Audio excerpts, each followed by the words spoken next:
अस्सलाम वालेकुम, hello and welcome Iqbal इंशाल्लाह सर्विसेज में हूं मोहम्मद इकबाल खान एडवोकेट। आज का जो हमारा लीगल लेक्चर है वो है nature of the limitation law. देखिए, जो लिमिटेशन लॉ है उसकी क्या नेचर है, वो क्यों बनाया गया है, उसके पीछे क्या थीम है। देखिए, लीगल फ्रेमवर्क, लिमिटेशन एक्ट एक लीगल फ्रेमवर्क है जो हमें अपना हक वसूल करने की एक मुद्दत देता है, एक अरसा देता है कि हम अपना हक, अपना राइट इस मुद्दत में, इस अरसे में हासिल कर सके।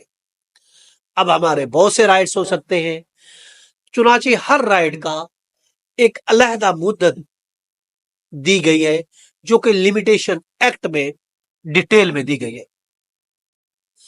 आमतौर पर जब ये वक्त गुजर जाता है, टाइम बार्ड हो जाता है, तो फिर हमारा वो केस लिमिटेशन एक्ट के तहत बार्ड हो जाएगा, कोर्ट उसको एंटरटेन नहीं करेगी। याद रखें, लिमिटेशन एक्ट जो है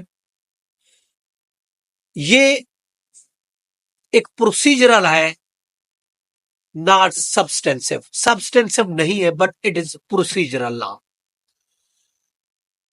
याद रखें, इस लॉ, ये लॉ जो है हमारा जो राइट है उसको कैंसिल नहीं करता, खुद ये हमारे राइट को कैंसिल नहीं कर सकता, बल्कि एक्शन लेने को स्टॉप कर सकता है।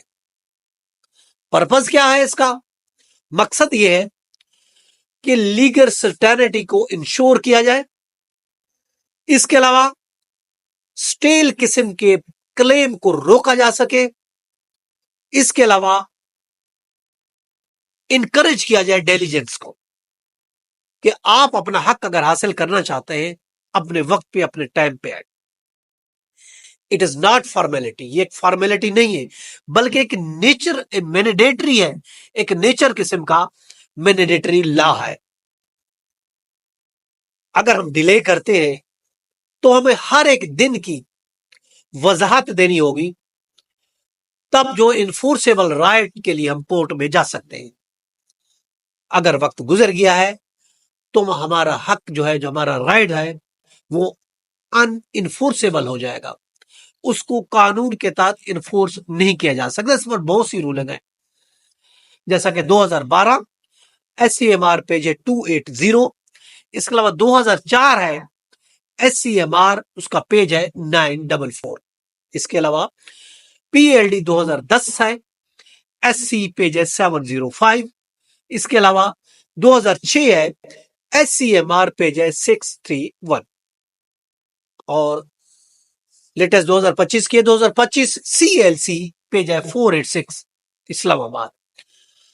अब इस टाइम अगर खत्म हो जाता है तो इसको एक्सटेंड अगर करना चाहते हैं, एक्सटेंशन किन सूरतों में हो सकती है? अगर देखें कि माइनर है,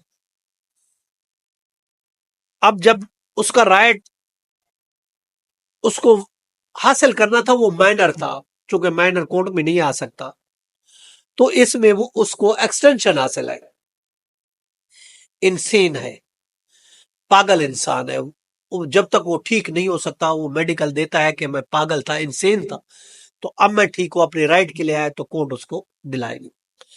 एब्रॉड भी आपके पास एक ग्राउंड है, आप मुल्क से बाहर थे, इस दौरान आप केस फाइल नहीं कर सके, अपील फाइल नहीं कर सके, तो कोर्ट उसको एंटरटेन करेगी। इसके अलावा या फिर कोई वैलिड रीजन देते हैं और साथ कंडोनेशन ऑफ डिले की एप्लीकेशन देते हैं, तो कोर्ट उसको उस वैलिड डिले रीजन पर कंडोन कर सकती है।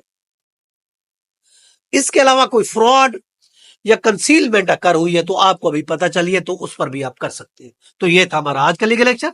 इसके तक जान कर फिर मिलते हैं। अल्लाह हाफिज।